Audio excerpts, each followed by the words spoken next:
బైబిలులో నరబలి ఉన్నదా? ఎందుకు ఈ భయంకరమైన మాట ప్రయోగించాల్సి వచ్చింది అన్నప్పుడు, ఈరోజు నానాటికి విస్తరిస్తున్న క్రైస్తవ్యం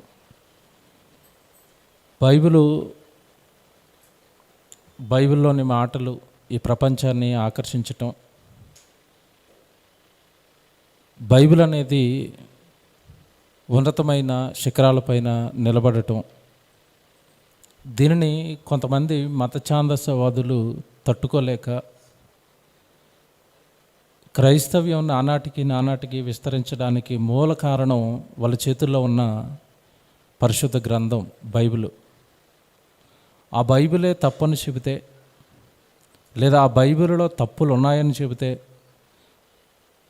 ఆ బైబిల్ అనేది మంచిది కాదు, ఆ బైబిల్ అనేది మనల్ని పాడు చేస్తుంది అన్న విషయాన్ని కనుక ఈ సమాజంలోనికి తీసుకువెళితే, ఈ విస్తరిస్తున్న క్రైస్తవ్యాన్ని కొంచెం అయినా ఆపొచ్చు అన్న ఒక భయంకరమైన దురుద్దేశంతో ఈ మధ్యకాలంలో కొన్ని పుస్తకాలు మత ఛాందసవాదులు రిలీజ్ చేశారు. ఆ పుస్తకాలలో ఒక అంశమే ఈరోజు మనం మాట్లాడుకుంటున్న ఈ అంశం.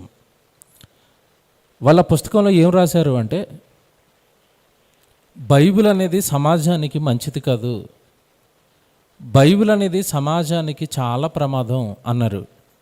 ఎందుకయ్యా బైబిల్ ప్రమాదం అంటే, వాళ్ళు ప్రస్తావించిన సంగతే ఇప్పుడు మనం ఆలోచిస్తున్నది ఇది.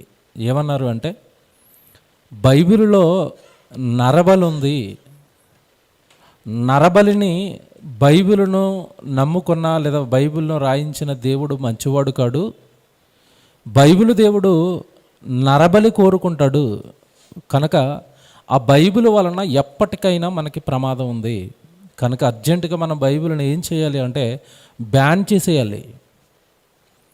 బైబిల్ను బ్యాన్ చేయమని ప్రభుత్వాలపైన ఒత్తిడి తేవాలి. కారణం ఏంటంటే, ఇదిగో బైబిల్ ఇలాంటి భయంకరమైన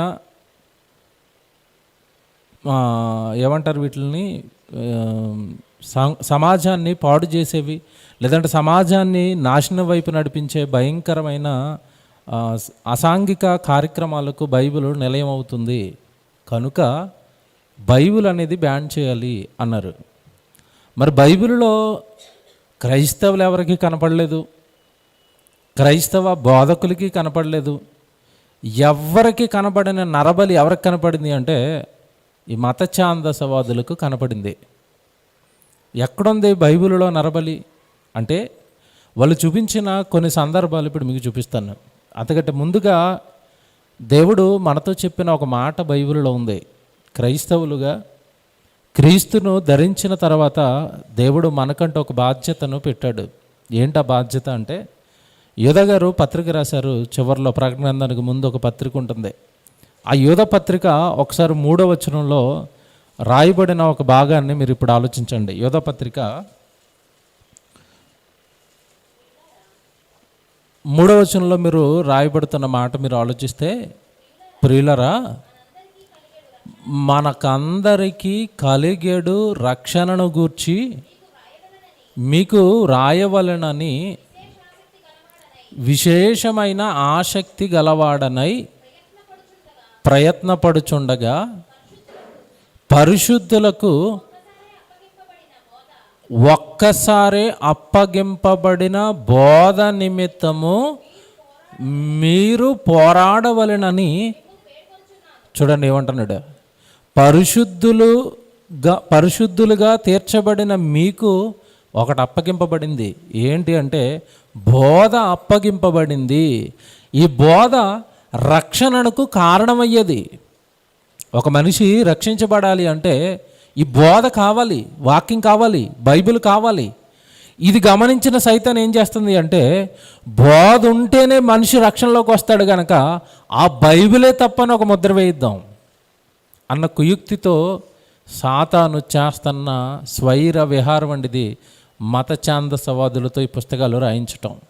దేవుని పిల్లలరా, క్రైస్తవులుగా దేవుడు మనకిస్తున్న బాధ్యత, క్రైస్తవులుగా దేవుడు మన భుజాలపైన మోపిన ఆ భారం మనం చూసినప్పుడు, ఇదిగో ఈ బోధ నిమిత్తం మీరేం చేయాలి, పోరాడండి.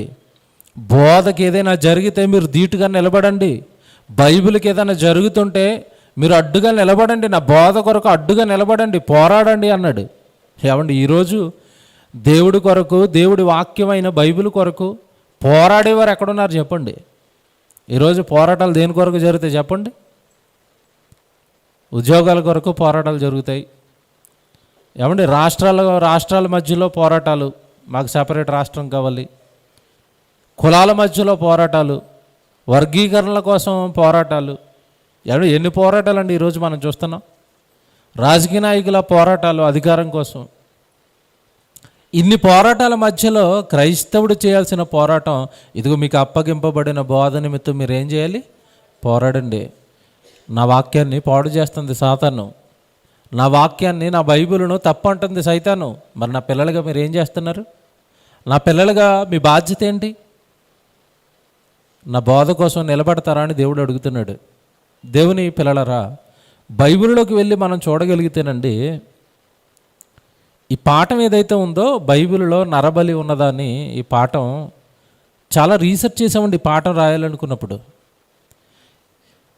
అసలు క్రైస్తవులు కానివ్వండి, క్రైస్తవ బోధకులు కానివ్వండి, ఎక్కడైనా ఒక బలేశారు, నరబలేశారని ఒక్క వార్త మీరు విన్నారండి? క్రైస్తవ ప్రపంచంలో ఎప్పుడైనా వార్త విన్నాం మనం? నరబలేశారని ఒక వార్త అయినా విన్నామా? వినలేదు. ఏ మత ఛాందస్వాదులుగా మారి బైబిల్ పైన విరుచుకుపడుతున్నారో వాళ్ళు నమ్ముకున్న మతంలోనే ఇవి జరుగుతాయా? జరుగుతాయి. హైదరాబాద్ ఉప్పల ప్రాంతంలో సాక్షి టీవీలో వచ్చిందండి, అమావాస్య నాడు నరబలి. మీరు నరబలి అని యూట్యూబ్లో కొట్టండి. ఎక్కువగా మన హైదరాబాద్ ప్రాంతంలో ఎక్కువగా ఏ మతంలో జరుగుతున్నాయంటే, బైబిల్ను పట్టుకున్న వారు కానీ, క్రైస్తవులు కానీ, క్రైస్తవ బోధకులు కానీ ఏనాడు నరబలులు ఇచ్చిన దాఖలాలు కనబడవు. కానీ ఏ మత ఛాందస్వాదులుగా మారి బైబిల్ పైనకు వస్తున్నారో వాళ్ళు నమ్ముకున్న మతంలోనే ఈ నరబలులు అనేవి ఉన్నాయి. గుప్త నిధుల కోసం నరబలులు మనం వినటం లేదండి. మీరు వార్తలు చూడండి, యూట్యూబ్లోకి వెళ్ళండి, నరబలి గురించి ఏమొస్తాయి? అమావాస్య రోజు పూజలు, క్షుద్ర పూజలు, నరబలులు, పసిపిల్లల్ని చంపేయటం. ఏమంటే ఒక క్యాబ్ డ్రైవర్ అండి, ఇక్కడే మన హైదరాబాద్లోనే ఒక క్యాబ్ డ్రైవర్, అతను పాప రాత్రి పగళ్ళు క్యాబ్ నడిపించుకుంటున్నాడు. ఓ రోజు తన డ్యూటీ అయిపోయింది, క్యాబ్ ఇంటికి పట్టుకొచ్చాడు, డోర్ ఓపెన్ చేసుకున్నాడు, లోపలికి వెళ్ళాడు. లోపలికి వెళ్ళిన తర్వాత ఈ బట్టలు తీసుకోవడానికి ఇంటిపైకి వెళ్తే ఆ ఇంటి పైనండి ఒక మొండెం దొరికింది, తల లేదు అక్కడ, పసిపాప. అప్పట్లో పెద్ద సంచలనం మన ఇదే హైదరాబాద్లో. ఇవన్నీ ఎవరు చేస్తున్నారు? క్రైస్తవుల దగ్గర ఇవేవి జరగవు. ఎక్కడ జరుగుతున్నాయంటే ఈ మత ఛాందసవాదులు నమ్ముకున్న మతంలోనే ఇలాంటి భయంకరమైన దురాచారాలు అనేవి ఉన్నాయి. వాటిని కప్పిపుచ్చుకోవడానికి వీళ్ళు ఏం చేస్తున్నారు అంటే, అదిగో బైబిల్లో కూడా ఏముందంట? నరబలి ఉంది. బైబిల్లో నరబలి ఉంది. ఎక్కడరా కనపడింది నీకు నరబలి అంటే? ఒక 2 సందర్భాలు చూపించాడండి. ఒక సందర్భం మనకి ఈజీగానే ఉంటుంది, కానీ ఒక సందర్భం మాత్రం క్రైస్తవులను కూడా కాస్త ఇబ్బంది పెట్టింది. నిజమే కదా, అక్కడ బలిచ్చాడు కదా అన్నట్టుగా ఉంది. ఆ 2 సందర్భాలే ఈరోజు మనం ఆలోచించే వాక్యం అండి. మనం ఎప్పుడు కూడా, గత వారం ఒక విషయం చెప్పాను, ఈరోజు క్రైస్తవ్యం పరిస్థితి ఎలా ఉంది అంటే, ఒక పక్క క్రైస్తవేతరులు విస్తరిస్తున్న క్రైస్తవ్యాన్ని చూసి తట్టుకోలేక క్రైస్తవేతరులు ఒక పక్క బైబిల్ పైన దాడి చేస్తుంటే, చివరి వారం మీరు ఒక మంచి అంశం విన్నారు. మనలోనే క్రైస్తవులుగా చెప్పుకున్న వారే వాక్యాన్ని సరిగా ఆలోచించక, వాక్యాన్ని సరిగా చదవక తప్పులు చెప్పేవారు మనలోనే ఉన్నారు. ఓ పక్క మత ఛాందసవాదులు బైబిల్ తప్పు అని దీని మీద వేసేవారు మనలోనే ఉన్నారు. ఇన్ని పోరాటాల మధ్యలో బైబిలు ఎప్పటికీ కొన్ని వేల సంవత్సరాలుగా రాజులు, చక్రవర్తులు, రాజ్యాలు, ప్రభుత్వాలు ఎంతమంది బైబిల్ పైన దండెత్తినా ఎవర్ గ్రీన్గా ఎప్పటికీ నిలబడిందండి. కారణం, బైబిల్ వెనకాల మనుషులు లేరు. ఎవరున్నారు? సాక్షాత్తు సృష్టికర్త రాయించిన పుస్తకం కనుకే రాజ్యాలు దండెత్తినా, రాజులు దండెత్తినా స్టిల్ ఇప్పటికీ ప్రపంచం మధ్యలో తిరుగుతూనే ఉంది బైబిల్. ఏమండి, ఇలాంటి వాళ్ళు వస్తారు పోతారు, కానీ విషయం ఏంటంటే ఇలాంటి వాళ్ళు బైబిల్ పైన దాడి చేసిన ప్రతిసారి అక్కడక్కడ ఉన్న కాస్త బలహీనులు, అల్ప విశ్వాసులు దెబ్బతింటారు. వాళ్ళ కోసమే మన ఈ పోరాటం, వాళ్ళ కోసమే మనం ఈ చెప్పాలనుకునే ఈ మాటలు, టైటిల్ పెట్టడం కానివ్వండి, ఈ వాక్యాలను సోషల్ వెబ్సైట్లో పెట్టడానికి గల కారణం ఏంటంటే ఈ పుస్తకాల వల్ల దెబ్బతినే అల్పులను, మన సహోదరులను మనం కాపాడుకోవడానికే. ఇలాంటి వాళ్ళు ఎంతోమంది వచ్చారు, బైబిల్ తప్పు అని. వాళ్ళు కాలగర్భంలో కలిసిపోయారు. బైబిల్ మాత్రం ఎప్పటికీ నిలిచిపోయిందండి. తరతరాలుగా అలా నిలుస్తూనే ఉంది, ఈ ప్రపంచాన్ని ప్రభావితం చేస్తూనే ఉంది. మీరు చూద్దరు గారండి, మన సంఘం ద్వారా తీస్తున్న ఈ షార్ట్ ఫిలింలోనండి బైబిల్ గొప్పతనాన్ని శిఖరాలపైన నిలబెడతామండి. అంతవరకు చేస్తున్నాం మేమైతే, అంతవరకు అండి. బైబిల్కు తెలియదంటూ ఏమీ లేదని గంట కొట్టి మరీ చెప్తామండి. నివ్వెరపోవాలి ప్రపంచం. అంత కష్టం, అంత వెనకాల వర్క్ మనం తీయబోయే షార్ట్ ఫిలిం కోసం, బైబిల్ గొప్పతనాన్ని నిలబెట్టడం కోసం చేస్తున్నాం. మీరు చూద్దరు కానండి, 20వ తారీఖు కల్లా చిన్నగా ఒక ట్రైలర్ వస్తుంది. ఈ 16వ తారీఖు నుంచే షూటింగ్ ప్రారంభించాలని డేట్ నిర్ణయించాం. ప్రార్థన చేయండి. బైబిల్ గొప్ప, బైబిల్కు ముందు అసలు ఏది నిలబడదు, ఏ శాస్త్రమైనా కూడా. శాస్త్రం అనే దానికి ఉనికి పుట్టక మునిపే శాస్త్రాల గుట్టు విప్పింది బైబిల్ అని చెప్పే ప్రయత్నం. దేవుని పిల్లలరా, బైబిల్లో నరబలి ఎక్కడ కనపడింది అంటే ఒక సందర్భాన్ని చూపిస్తారండి. అది మనకు తెలిసిన సందర్భమే, కాకపోతే అక్కడ రాయబడిన పదజాలాన్ని బట్టి వీళ్ళు అపార్థం చేసుకుని, ఇదిగో బైబిల్ దేవుడు మంచివాడు కాదు, ఇదిగో నరబలి అడుగుతున్నాడు దేవుడు బైబిల్లోనే అని చూపించారు. ఏ సందర్భం అంటే, ఒకసారి కొత్త నిబంధనలో హెబ్రీయులకు రాసిన పత్రిక మీరు చూడండి, 11వ అధ్యాయము 17వ వచనం. హెబ్రీయులకు రాసిన పత్రిక 11వ అధ్యాయము 17వ వచనం. అబ్రహాము శోధింపబడి విశ్వాసమును బట్టి ఇస్సాకును బలిగా అర్పించెను అనంది. ఈ వాక్యం తీసుకున్నారండి. ఇక్కడ రాయబడిన సందర్భంలో ఏమన్నది చెప్పండి. అక్కడ అబ్రహాము శోధింపబడి విశ్వాసమును బట్టి ఇస్సాకును ఏం చేశాడంట? బలిగా అర్పించెను అనుందా? ఉంది. ఏమని రాసేసాడు అక్కడ? బలిగా అర్పించెను అని ఉంది కనుక ఇప్పుడు అబ్రహాం ఏం వేశాడు? బలేశాడు. ఎవరిని వేశాడు? ఇస్సాకుని వేశాడు. కనుక బైబిల్ దేవుడు ఏమడుగుతున్నాడు? నరబలి. అంత డేంజర్ చూడండి మీ బైబిల్ అన్నారు వాళ్ళు. ఏమండి, కాస్త వాక్యం వింటున్న క్రైస్తవుడికి ఈ మాట వినగానే ఏమొస్తుంది చెప్పండి? నవ్వుకుంటాడు మనసులో. అవునా? ఎందుకు నవ్వుకుంటాడు? అబ్రహాము బలి వేసాడా వేయలేదా? బాగా ఆలోచించండి మీరు. వేసాడా? వేయలేదు. వేయనప్పుడు మరి ఇక్కడ బలిగా అర్పించాను అని ఎందుకు రాశాడు? అది పట్టుకుంటున్నారు. అలాగే మరొక చోట ఉందండి ఇదే మాట, యాకోబు గారు రాసిన పత్రిక. పక్కనే పత్రిక ఉంటే చూడండి, 2వ అధ్యాయము 21వ వచనంలో కూడా ఈ సందర్భం ఉంటుంది. ఏమండి, యాకోబు గారు రాసిన పత్రిక 2వ అధ్యాయము 21. మన పితరుడైన అబ్రహాము తన కుమారుడైన ఇస్సాకును బలిపీఠము మీద అర్పించినప్పుడు, ఇక్కడ కూడా అలాగే ఉంది సేమ్. బలిపీఠము మీద అర్పించేశాడు. ఈ 2 సందర్భాలని ముందు పెట్టారండి. వాళ్ళు రాసిన పుస్తకం చదవండి మీరు, దొరుకుతుంది బయట. వాళ్ళు రాసిన పుస్తకంలో యెహోవా దేవుడు నరబలి అడుగుతాడు, బైబిల్ దేవుడు నరబలి అడుగుతున్నాడు అని చెప్పి ముందు ఈ 2 వచనాలు పెట్టారండి. ఇక్కడ వాళ్ళు పట్టుకున్న పదాలు ఏంటంటే, ఇదిగో అబ్రహాము ఇస్సాకును బలిగా అర్పించాడు. ఇది వింటున్నప్పుడు ఒక రకంగా మనకి బైబిల్ తెలుసు కనుక, అబ్రహాము చేసింది మనకి తెలుసు కనుక, ఎక్కడ అర్పించాడరా, అర్పించలేదు కదా అన్నది మనకు అర్థమైపోతుంది. మరి పాత వీళ్ళు చెప్పిన పాట ఏంటంటే, కొత్త నిబంధనలోనే దేవుడు అర్పించాడు అని రాసినప్పుడు వేశాడేమో బలి అంటున్నారు. ఇప్పుడు ఈ చరిత్ర మనకి ఎక్కడ దొరుకుతుంది? అబ్రహాంకి సంబంధించిన చరిత్ర అంటే పాత నిబంధనలో ఆది కాండము 22వ అధ్యాయంలో ఈ బలికి సంబంధించిన చరిత్ర అంతా దేవుడు ముందుగానే రాయించి పెట్టాడు. అక్కడికి వెళ్ళి అసలు దేవుడు బలి అర్పించాడా, అసలు దేవుడు బలిని వేయించాడా, అబ్రహాంతో ఆపేశాడా అన్నది మనకి ఇక్కడ కనపడుతుంది. ఒకసారి ఆది కాండము కొత్త వాళ్ళు వింటూ ఉంటారు కనుక వాళ్ళ గురించి చూద్దామండి. ఆది కాండము 22వ అధ్యాయము 1 నుంచి 13 వచనాలు చదవాలి. ఆది కాండము 22వ అధ్యాయము 1 నుంచి 13 వచనాలు మనం చదువుదాం. ఆ సంగతులు జరిగిన తరువాత దేవుడు అబ్రహామును పరిశోధించాడు.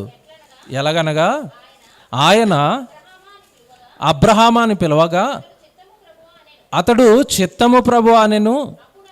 అప్పుడు ఆయన, నీవు ఒక్కడయ్యున్న నీ కుమారుణ్ణి అనగా నీవు ప్రేమించు ఇస్సాకుని తీసుకొని మోరియా దేశమునకు వెళ్ళి అక్కడ నేను నీతో చెప్పబో పర్వతములలో ఒకదాని మీద దహన బలిగా అతన్ని అర్పించుమని చెప్పాడు. ఏమండి, ఇది ఎందుకు ఈ సందర్భాన్ని అబ్రహాం గారి ఎడల దేవుడు జరిగిస్తున్నాడు అంటే పైన చెప్పాడు ప్రారంభంలోనే. ఏమని? అబ్రహామును దేవుడు ఏం చేయబోతున్నాడు? పరిశోధించబోతున్నాడు. ఏ విషయంలో పరిశోధించబోతున్నాడు? తనకు 100 సంవత్సరాల తర్వాత పుట్టిన ఒక్కగానొక్క కుమారుడు. ఇక్కడ ఇంకోటి ఉంది ట్విస్ట్, బాగా వినాలి ఇది అందరూ. ఇక్కడ అబ్రహాంతో ఒక మాట అంటున్నాడు దేవుడే. ఏమంటున్నాడు చూడండి. నేను ఎక్కడంటే అది అబ్రహామును పిలవగా అతడు అప్పుడు 2వ వచనం అప్పుడు ఆయన నీకు ఒక్కడయ్యున్న నీ కుమారుణ్ణి అనగా, ఇది పట్టుకోవాలి మీరు, అనగా నీవు ప్రేమించు ఇస్సాకు అన్నాడు. చూడండి, అబ్రహాము ఇస్సాకుని ఏం చేస్తున్నాడు? ప్రేమిస్తున్నాడు. బాగా వినాలి, ఇదే దేవుడి హృదయం. అబ్రహాము ఇస్సాకును ప్రేమిస్తున్నాడు. నువ్వు ప్రేమించేది నా గురించి వదలగలవా? ఇది ట్విస్ట్. అర్థమైందా? ఇప్పుడు అబ్రహాముని బలడగడానికి ప్రధాన కారణం ఏంటంటే అసలు అబ్రహాములో ఉన్న భక్తి ఏంటో చూడాలి. అబ్రహాము నా మాటకి విలువిచ్చే విలువేంటో చూడాలి. అబ్రహాము నాకు ఎంత గౌరవం ఇస్తాడో చూడాలి. నీవు ప్రేమించే దానిని నా కొరకు ఇవ్వగలవా? అది ఆనాడు అబ్రహాముకి, ఇది ఈనాడు ప్రసంగం వింటున్న మనకి. మనల్ని ప్రేమించేవి దేవుడి కొరకు మనం వదులుకోగలవా? బాగా ఆలోచించండి మీరు. అందరికీ ఒక్కొక్కరికి ఒక్కొక్క దాని మీద బాగా ఇష్టం ఉంటుందండి. ఆ ఇష్టమైన దానిని నా కొరకు నువ్వు వదిలిపెట్టగలవా? అబ్రహాం ఈ పరీక్షలు ఏమైపోయాడో తెలుసండి? గెలిచేసాడండి. ఈరోజు మనిషికి భూమి మీద ఒక్కొక్కరికి ఒక్కొక్క ఇష్టం కదండి. ఒకరికి బాగా డబ్బులు అంటే ఇష్టం, ఒకరికి బాగా ఇల్లు అంటే ఇష్టం, ఒక్కొక్కరికి దేహం అంటే బాగా ఇష్టం, ఒక్కొక్కరికి వాళ్ళు కొనుక్కునే వస్తువులు అంటే బాగా ఇష్టం.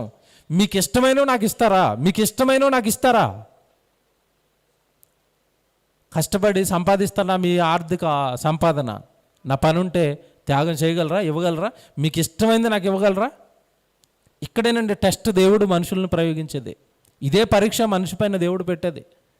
అబ్రహామును పరీక్షించడానికి ప్రధాన కారణం ఇదేనండి. ఎందుకు పరీక్షించాడో తెలుసా? 100 సంవత్సరాల తర్వాత పుట్టాడు. అలాగనే ఏమన్నా అబ్రహాముకి 10 మంది పిల్లలు ఉన్నారా? ఎంతమంది ఉన్నారు చెప్పండి? ఒక్కడు. ఇక్కడ విషయం బాగా ఆలోచించాలి మీరు. 100 సంవత్సరాల తరువాత ఒక్కడు పుడితే ఆ ఒక్కడి మీద అబ్రహాముకి ఎంత ప్రేమ ఉంటుంది? ఇక్కడ దేవుడు కోరుకుంటున్నదండి, ఇస్సాకును ప్రేమిస్తాడా? ఇస్సాకు కంటే ఎక్కువగా నన్ను ప్రేమిస్తాడా? కొత్త నిబంధనలో యేసుప్రభువు ఒక మాట చెప్పాడు, నాకంటే ఎక్కువగా అన్నదమ్ములనైనాను, అక్క చెల్లెలనైనాను, భార్యనైనాను, పిల్లలనైనాను నాకంటే ఎక్కువగా ప్రేమించువాడు నాకు పాత్రుడు. ఏమంటే కొత్త నిబంధనలో యేసుప్రభువు చెప్పాడు. ఆల్రెడీ ఆ టెస్ట్ని ఎదుర్కొన్నాడు పాత నిబంధనలో అబ్రహాము. అందుకే అబ్రహాము విశ్వాసులకు తండ్రి. పాస్ అయ్యాడండి. నీకంటే నాకేంటి ప్రభా ఎక్కువ? నేను ప్రేమించిందైనా సరే నువ్వు అడిగితే నీ కోసం దేన్ని ఇవ్వడానికైనా నేను సిద్ధం. ఇచ్చేసాడండి, ఇచ్చేశాడు. ఎలా ఇచ్చాడు? ఏమండి, బయలుదేరమన్నాడు, బయలుదేరిపోయాడు. మళ్ళీ బలి ఎక్కడ ఇవ్వాలి? పక్కనే బలి ఇమ్మనలేదు. మళ్ళీ ఒక ఊరు చెప్పి అక్కడికి నడుచుకుంటూ వెళ్ళి ఆ పర్వతం మీద బలి ఇమ్మన్నాడు. ఎందుకు? ఏమంటే కమిట్మెంట్ అయిన తర్వాత టైం గ్యాప్ వచ్చింది అనుకోండి, ఏం జరుగుతుంది చెప్పండి? ఇచ్చిన కమిట్మెంట్ బాగా ఆలోచించాలి. దేవుడు ఇలా టెస్ట్ చేస్తాడండి. కమిట్మెంట్ అయితే ఇస్తాడు, ఇచ్చామన్నప్పుడు ఇచ్చేస్తాను అంటాడు. మధ్యలో టైం గ్యాప్ పెడితే కాస్త ఏమన్నా వెనదిరుగుతాడేమో, కాస్త ఏమన్నా ఇచ్చిన మాట వెనక్కి తీసుకుంటాడేమో. ఎవడ పక్కనే బలి ఇమ్మనొచ్చు కదా. 3 రోజులు ప్రయాణం చేసి ఆ పర్వతం మీద ఎక్కడితే ఏముందండి బలి. ఈ టైం 3 రోజులు పెడితే ఇచ్చిన మాట నుంచి ఏమైనా వెనక్కి జరుగుతాడేమో. టెస్ట్ అండి, ఇదంతా పరీక్ష. అంటే వండర్ఫుల్ అబ్రహాం అండి. దాసులను తీసుకున్నాడు, ఏమండి గాడిదని తీసుకున్నాడు, దానిపైన కర్రలు పెట్టుకున్నాడు. నాయన ఇస్సాకు పద అన్నాడు. అమాయకుడు కదండి ఇస్సాకు. ఎక్కడికి వెళ్తున్నావు డాడీ? బలి ఇవ్వడానికి వెళ్తున్నాం. మరి మేకపిల్ల లేదు కదా డాడీ అన్నాడు మధ్యలో. ఏమైపోవాలండి గుండె, తండ్రి గుండె. ఒక్కగానొక్కడు ప్రేమించాడు, బలి కట్టుకెళ్ళిపోతున్నాడు. అప్పుడు అన్న డైలాగ్ అండి అబ్రహాం, నాయన దేవుడు చూసుకుంటాడు నాయన, నువ్వు పద. ఎక్కడ కూడా వెనక్కి ఇచ్చిన మాట మీద వెనక్కి దేవుడి విషయంలో తగ్గట్లే చూడండి. వెళ్ళిపోయాడు, బలేయడానికి కత్తి ఎత్తేసాడు. అప్పుడు దేవదూత చెప్పింది ఏమని, అబ్రహమా నీ కుమారుని బలి ఇవ్వద్దు. గెలిచేసాడండి. ఇక్కడ మరి కొత్త నిబంధనలో అబ్రహాము బలిని అర్పించాను అని ఎందుకు రాశాడు అంటే, భౌతికంగా బలి జరగలేదు కానీ బలి మాత్రం ఒక చోట జరిగిపోయింది. ఎక్కడ? అబ్రహాము హృదయంలో ఏం జరిగిపోయిందో తెలుసా? బలి. యేసాను నా కొడుకునే. అబ్రహాం ఆలోచించింది కూడా రాశాడండి కొత్త నిబంధనలో. అబ్రహాం మనసులో ఏమనుకున్నాడో కొత్త నిబంధనలో రాశాడు దేవుడు. ఏమన్నాడు తెలుసండి? అసలు ఆయన తండ్రి దేవుడు ఒకవేళ నా కుమారుని నేను బలి చేసినా నాకు ఒక వాగ్దానం ఇచ్చాడు. ఏమని? ఇస్సాకు వలనైనది నీ సంతానం అనబడి నన్ను వాగ్దానం దేవుడు నాకు ఇచ్చినప్పుడు, ఒకవేళ నా కొడుకుని బలి చేసినా, నా కొడుకు చచ్చిపోయినా తిరిగి మరలా దేవుడు బ్రతికిస్తాడు. ఇదండి Abraham point of view. Abraham హృదయంలో అనుకున్నది కొత్త నిబంధనలో. మీరు యాకోబు పత్రిక 2వ అధ్యాయానికి వచ్చారు కదా, అక్కడ అదంతా చదవండి. అబ్రహాము మనసులో ఏమనుకున్నాడు రాశాడు దేవుడు. అంటే నేను బలేసేసినా నా దేవుడు బ్రతికిస్తాడు. అదండి విశ్వాసం. అంతకుముందు ఏమన్నా బలైపోయి తిరిగి బ్రతుకున్న వాళ్ళని అబ్రహాం ఏమన్నా చూశాడా? చూడలేదండి. కానీ ఇప్పుడు మనం చూసామా? చూసాం. మనం ఎవరిని చూసాం? ఒక యేసుప్రభుని చూసామండి. చచ్చిపోయాడు యేసుప్రభు, మళ్ళీ తిరిగి లేచాడా? లేచాడు. ఒక లాజర్ని చూసాం. ఎంత యేసుప్రభు చాలామంది చచ్చిపోయిన వాళ్ళు తిరిగి బ్రతికించాడు. అలాగే పేతురు గారు, పౌలు గారు బ్రతికించారు చచ్చిపోయిన వాళ్ళని. ఇన్ని చచ్చిపోయి లేచిన సందర్భాలు ఈరోజు మన కళ్ళ ముందు ఉన్నాయి. మనం నమ్మేమనడంలో పెద్దగా దాంట్లో చెప్పుకోవడానికి ఏమీ లేదు. కానీ అప్పటికి చచ్చిపోయిన వాళ్ళు తిరిగి లేవటం చూడలేదండి అబ్రహాము. అయినా దేవుడు శక్తిమంతుడని నమ్మాడు. అదే యాకోబు పత్రికలో ఉంటుంది. కనుక ఎంత భక్తితో మనసులో హృదయంలో ఇస్సాకును ఏం చేశాడు అబ్రహాము? బలేసేశాడు. గనక నరబలి వేసినట్టుగా వీళ్ళకి కనబడింది తప్ప నిజానికి అబ్రహాము కుమారుడిని బలివ్వలేదు. కానీ హృదయంలో మాత్రం బలిచ్చాడు. అందుకు కొత్త నిబంధనలో ఆ విషయాన్ని చెప్తున్నాడు దేవుడు. అబ్రహాము ఇస్సాకును బలిగా అర్పించెను అంటున్నాడు. ఇది అర్థం కాలేదు వీళ్ళకి. అర్థం కాక అంటున్నాడు, అదిగో దేవుడు నరబలి కోరాడు. ఏమన్నా కోరితే ఆ రోజు కత్తెత్తిన తర్వాత ఆపమంటాడా, వేసేయమంటాడా? బాగా ఆలోచించండి. ఒకవేళ దేవుడికి నరబలి కావాల్సి వస్తే కత్తెత్తిన తర్వాత వేసేసేటప్పుడు ఆగంటాడా, వేసేయమంటాడా? వేసేయమంటాడు. నరబలి కావాలితే ఆయనకి ఎందుకండి నరబలి? పిల్లల్ని ఎవరైనా చంపుకుంటారు? బైబిల్ దేవుడు అనగానే ప్రపంచానికి అర్థం కాలేదు. చాలాసార్లు ప్రతి ప్రసంగంలో ఈ మాట చెప్తానండి. ఆయన తండ్రి, ఆయన తండ్రి, ప్రపంచానికి తండ్రి. ఏ తండ్రి అండి పిల్లల్ని చంపుకుంటాడు? ఏ తండ్రి అండి పిల్లల్ని బలేయమంటాడు? దేవుని పిల్లలరా, ఇది ఒక సందర్భం అండి. ఈ సందర్భాన్ని చూపించారు. ఇకపోతే ఇప్పుడు అసలు విషయం చెప్తాను. దేవుడు నరబలి కాదు, అసలు జంతు బలిని కూడా కోరుకోడు దేవుడు. ఏది బలవటం దేవుడికి ఇష్టం ఉండదండి. చాలా సున్నితమైన మనసు అండి దేవుడిది. చాలా సున్నితమైన మనసు. ఇది మాట చెప్తే మీకు ఎక్కడో కాస్త జ్ఞాపకం రావాలి. మరి పాత నిబంధనలో వాళ్ళు బలులు వేశారు కదా. ఏ బలులు వేశారు? జంతు బలులు వేశారు కదా. అసలు జంతు బలి ప్రవేశపెట్టడానికి గల కారణం ఏంటి చెప్పండి? ఆ రోజు వాళ్ళ కొరకు ఒక జంతువు బలైపోతుంటే ఆ బలైపోతున్న జంతువును చూసి మనసు కరిగిపోవాలి. అమ్మో, నా కోసం ఒక పావురం బలైపోతుంది, నా కొరకు ఒక మేక బలైపోతుంది, నా కొరకు ఒక దూడ బలైపోతుంది, నా పాపాలే దీని చావుకు కారణమని తన పిల్లలు మారాలన్న ఉద్దేశంతో కేవలం జంతు బలి వరకు మాత్రం దేవుడు పర్మిషన్ ఇచ్చాడు. ఆయన ఆ బలుల గురించి కూడా దేవుడు ఏం మాట్లాడాడు బైబిల్లో చూపిస్తానండి. నరబలి పక్కన పెట్టండి, అసలు దేవుడు జంతు బలే వద్దన్నాడు. కొన్ని మాటలు చూపిస్తాను. ఏమండి, సమూయేలు మొదటి గ్రంథం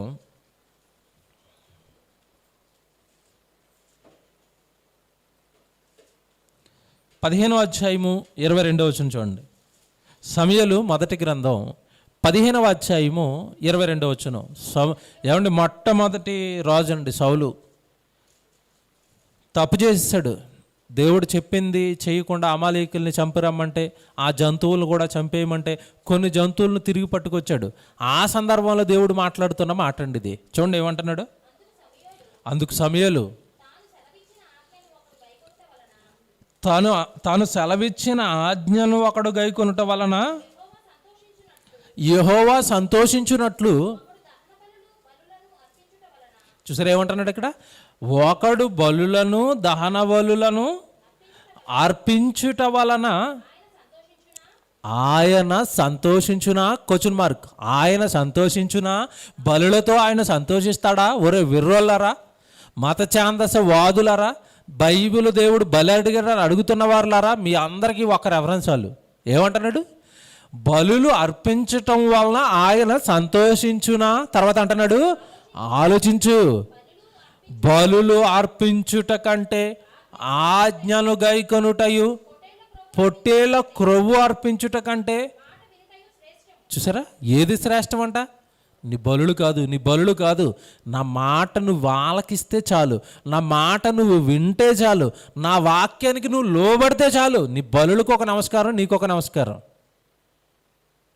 సమూయేలుతో అంటున్నాడు ఈ మాట. ఎందుకు తెచ్చావు ఆ జంతువులు? నాకు బలి ఇవ్వడానికి తెచ్చావా? ఎవరికి కావాలి జంతువులు? ఒకవేళ నేను తినాలనుకుంటే, ఏమండి, పాత నిబంధనలో కీర్తనల గ్రంథంలో మాట్లాడుతాడండి, ఒకవేళ నేను తినాలనుకుంటే మీరిచ్చే జంతువుల వల్ల నాకు వచ్చేది ఏముంది? మీ ఇంట్లో మీరు పెంచుకున్న కోడి బాగుంటుందా? అడవిలో ఉన్న కోడి బాగుంటుంది? చెప్పండి.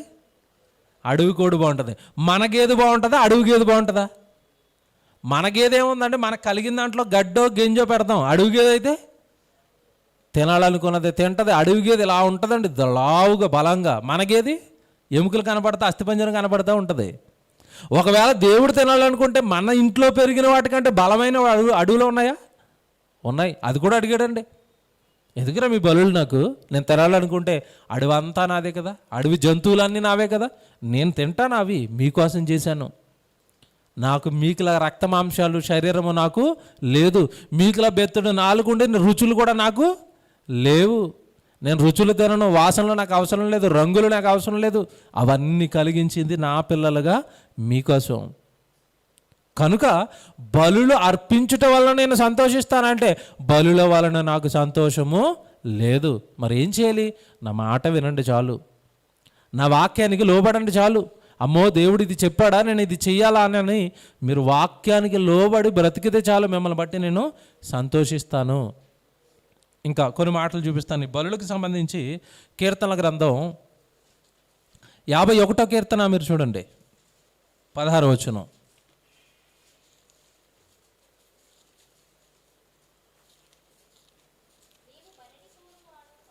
కీర్తనల గ్రంథం 51వ అధ్యాయము 16వ వచనం. నీవు బలిని కోరువాడవు కావు, కోరిన ఎడల నేను అర్పించుదును అన్నాడు. ఏమంటున్నాడు భక్తుడు? నువ్వు బలిని కోరువాడవు కావన్నాడా? బలులు నీకు కావాలంటున్నాడా? దేవుడికి ఏమి రక్తదాహం లేదండి, దేవుడికి ఏమి మాంసదాహం లేదు, రక్తం మాంసం తినడానికి. దేవుడు నరబలి కోరాడా? ఈ మాటలన్నీ మాట్లాడుతున్నది జంతు బలుల గురించి. మీ బలులకు ఒక నమస్కారం అంటున్నాడు దేవుడు బైబిల్లో. నువ్వు బలులను కోరువాడవు కావు. తర్వాత మాట చూడండి ఏమంటున్నాడు? కోరిన ఎడల నేను నీకు అర్పిస్తాను. 17వ వచనం చూడండి ఏమంటున్నాడు? 17వ వచనం. దహన బలి నీకు ఇష్టమైనది కాదు. చూసారా, విరిగిన మనసే దేవుడికి ఇష్టమైన బలి. వాట్ వండర్ఫుల్ అండి. ఇది అసలు బలి. క్రైస్తవుడు వేయాల్సిన అసలు బలి ఇదేనండి. ఏ బలి వేయాలి? ఇశ్రాయేలుడు జంతు బలులు వేశాడు, నువ్వు మనసును బలెయ్యాలి, నీ మనసును చెప్పుకోవాలి. పాపం వైపు నీ మనసు వెళుతుంది కదా, దేవుడు ప్రతిసారి నిన్ను గద్దిస్తున్నాడు కదా, మాను నాయన ఆపుకోని ఆయన గద్దిస్తున్నాడు కదా. ఆ మనసును విరుచుకుని దేవుడు చెబుతున్న మాటకు లోబడి, నేను తప్పు చేస్తున్నాను దేవా, ఎంతకాలం తప్పు చేశానని మనసును విరుచుకుంటావు చూడు, దేవుడి కొరకు నిలబడతావు చూడు, అది నాకు ఇష్టమైన బలి. ఏమంటే దేవుడు మనసు కావాలి, దేవుడు హృదయం, దేవుడు టార్గెట్ అంతా ఒకటేనండి బైబిల్లో. మీ మనసు కావాలి, మీ మనసు కావాలి, మీ హృదయం కావాలి. దాని నిండా నా మాటలు ఉండాలి, ఆ హృదయం నిండా నా వాక్కులు ఉండి ఆ వాక్కుల ప్రకారం నువ్వు జీవిస్తూ ఉండాలి. ఇదేనండి దేవుడు కోరుకునే స్థానం మనలో. మనిషి అది ఇవ్వట్లేదండి. అన్నీ ఇస్తాడు, కాలాన్ని ఇస్తాడు, సమయాన్ని ఇస్తాడు, శరీరాన్ని ఇస్తున్నాడు, డబ్బులు ఇస్తున్నాడు. ఒక్క హృదయాన్ని మాత్రం ఏం చేశాడు? దూరంగా పెట్టాడు. అందుకే యెషయా గ్రంథంలో అంటాడు, వారు పెదవులతో నన్ను గనపరుచుదురు కానీ వారి హృదయం నాకు దూరముగా ఉండిపోయింది. పెదాలతో పాట వస్తుంది, పెదాలతో ప్రసంగాలు వస్తున్నాయి, పెదాలతో ప్రార్థనలు వస్తున్నాయి, కానీ ఏది రావట్లేదు? హృదయం హృదయపూర్వకంగా రావట్లేదు. నా తండ్రికి చేస్తున్నాను, నా తండ్రికి ప్రార్థన, నా తండ్రికి పాట, నా తండ్రి కొరకు ప్రసంగం, నా తండ్రి కొరకు పని, హృదయపూర్వకంగా తండ్రి తండ్రి తండ్రి, ఏది చేసిన తండ్రి తండ్రి అని ఇక్కడి నుంచి తన్నుకు రావాలి. అదండి దేవుడు కోరుకుంటున్నది. విరిగిపోవాలి నీ మనసు నా కోసం, విరిగిపోవాలి నా మనసు. విరిగిందండి? విరుగుతుందా? దేవుడి ప్రసంగాలకి మన మనసు విరుగుతున్నప్పుడే దేవుడికి ఇష్టమైన ఒక యాగం మన హృదయంలో దేవుడి కొరకు జరిగిపోతుందండి. దేవుడికి ఇష్టమైన బలి ఒకటి ఇదిగో ఇక్కడ జరిగిపోతుంది. ఈ బలులు అండి దేవుడు కోరుకుంటున్నవి. ఈ బలి దేవుడు కోరుకుంటున్నాడు, నరబలి దేవుడికి అవసరం లేదు. ఏమంటే ఎన్నో వాక్యాలు మనం వింటూ ఉంటామండి, బాగా వినండి. ఎన్నో వాక్యాలు మనం వింటున్నప్పుడు ప్రతి ప్రసంగంలోని మనలో లోపాన్ని ఏదోటి వాక్యంలో ఎత్తి చూపుతూ ఉంటుందండి. అది ఎవరిని ఉద్దేశించి మాత్రమే చెప్పమండి, మాకేం పనండి. దేవుడు ఆ సమయానికి ఏ మాట మాట్లాడిస్తే అది మన నోట వస్తుంది.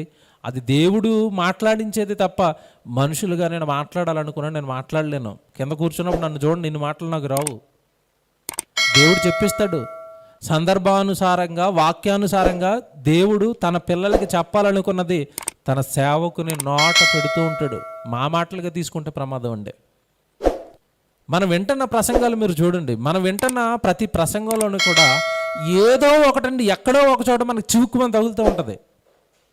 నాకే తగులుతుంది, ప్రసంగం చేస్తున్నా నాకే తగులుతుంది. మీరు సమయాన్ని ఇవ్వండి, మీరు సమయాన్ని ఇవ్వండి అన్నప్పుడు నేనేమైనా నా సమయాన్ని వృధా చేసుకుంటానన్నా, దేవుడికి ఇవ్వకుండాలని నేనే చెక్ చేసుకుంటూ ఉంటాను.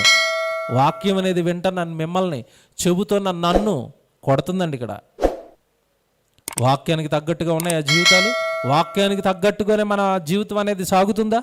విరిగిపోవాలి మనసు, విరిగిపోవాలి మనసు, విరిగిపోవాలి మనసు. అది నా బలి, అది నేను కోరుకున్న బలి అంటున్నాడు దేవుడు. దేవుని పిల్లలారా, ఒక్కొక్క పాఠం, ఒక్కొక్క ప్రసంగం మనలో ఉండే ఒక్కొక్క లోపాన్ని మనకి ఎత్తి చూపుతుందండి. నాయన నేను ఎలా కోరుకుంటున్నాను, నువ్వు ఎలా ఉండిపోయావు. నేను ఎలా ఉండాలని నీ జీవితాన్ని నీకు ప్రసాదించాను, నువ్వు ఎలా ఉండిపోతున్నావు నాయన అని దేవుడు ప్రేమతో మనల్ని హెచ్చరిస్తున్న సందర్భాలండి ఇవన్నీ. మీ మనసు విరిగిపోవాలి, మీ మనసు విరిగిపోవాలి. దేవుడికి ఇష్టం లేని ఏదో మీ జీవితంలో జరిగిపోతూ ఉంటే దానిని ఉద్దేశించే దేవుడి మాటలు మీతో చెబుతాడండి. నాయన అది వద్దు నాయన, నాకు అది ఇష్టం లేదు, నువ్వు మారిపో. నీ కొరకు కలలు కన్నాను కదా, నీ గురించి నీ మాటలు హెచ్చరిస్తాను, చెబుతున్నాను కదా, మారు నాయన.